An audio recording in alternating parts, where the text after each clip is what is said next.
Tower of God episode 4, and in this episode we saw the ending of the fight between Proctor Love and also Bam. In the last episode it was left in a cliffhanger in where Bam was seemingly defeated, but as we saw in this episode that was not the case. We saw him getting up again and fighting again, and surprisingly enough it seemed like Bam was going to lose the fight. If we remember correctly, yeah, he was about to lose. At least it seemed that way. If it wasn't for Wangnan arriving and interrupting the fight, yeah, maybe he was going to lose. There was a big possibility of that happening. Of course, we cannot know, but yeah, it seemed like that. So yeah, like I said already, Wangnan came and interrupted the fight, and because of this, Bam actually decided to help out Wangnan because thanks to him, he didn't lose the fight. Although you never know, because with Bam, you can always make the argument that maybe he was still going to win somehow. Maybe he had something hidden or something like that, but yeah. Also, all the events that we saw in this episode were because of the Lurker. It was mentioned that it was him, the one that was manipulating everything. It was him, the one that was moving the strings or pulling the strings. So yeah, that surprised me a lot because I thought it was actually Prince, but as it turns out, it was not him. It was actually Lurker. And something else that surprised me a lot in this episode was how dark it was. I don't know if anyone expected that. I don't know if anyone, when watching the episode,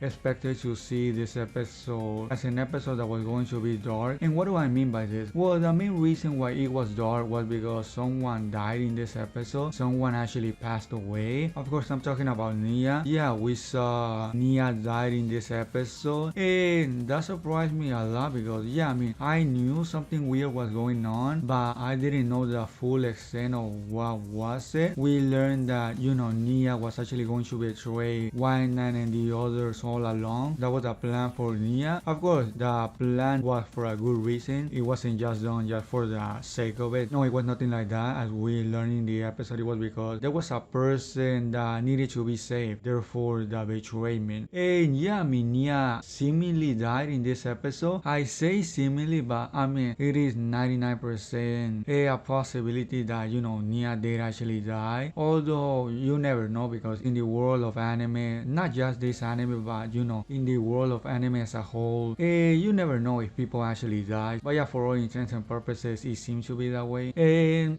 yeah, Wangnan rightly was very angry, was very about to explode against Lurker because Lurker actually did something very bad, and that is just putting it lightly. And yeah, we see that Wangnan, with the help of Bam, actually goes and confronts Lurker. And yeah, Wangnan actually forgave Lurker. That was actually really surprising. I thought that Wangnan wanted Lurker dead, but it doesn't seem to be that way. It seems to be that Wangnan doesn't want that because he says that if he does that, he's no different from him. And I guess it makes sense in a way because yeah, if he does kill him, then he will become a really dark person. He will become no different from him, just letting his emotions basically guide him, and he doesn't want to let that happen. That speech actually caught the eye of Bam. Bam was actually very interested in why Wangnan forgave Lurker. He asked him why he forgave him, and Wangnan gave his reasons, which I already explained. And yeah, because of that, at the end of the episode, we see how Bam is actually smiling because he knows that there are other people still like him that have that bright mentality, that have that bright, I guess you can say, perception of others. He doesn't, judge people in that way like many bad people do. Yeah, he's simply a nice character, and Bam actually liked that. Bam was smiling because of that. And one way to describe this episode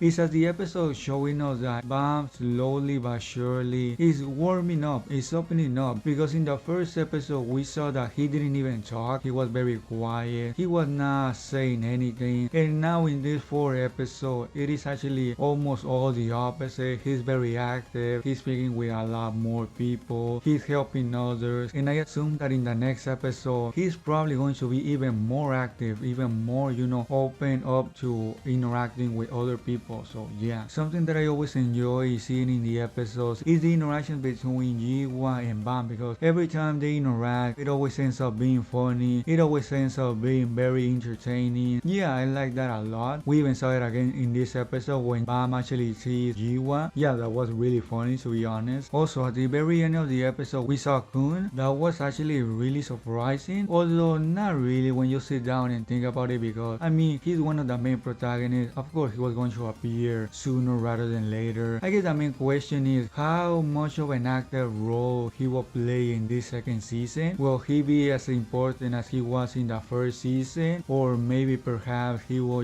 take a back seat in this second season? I think it is probably the latter, but I guess we'll have to wait and see. But yeah, that was the episode, and if you don't want to miss the next episode review, please subscribe to the channel. Also, if you enjoyed the video, please give it a thumbs up. And yeah, that will be everything by me, and I guess I'll see you all in the next episode review.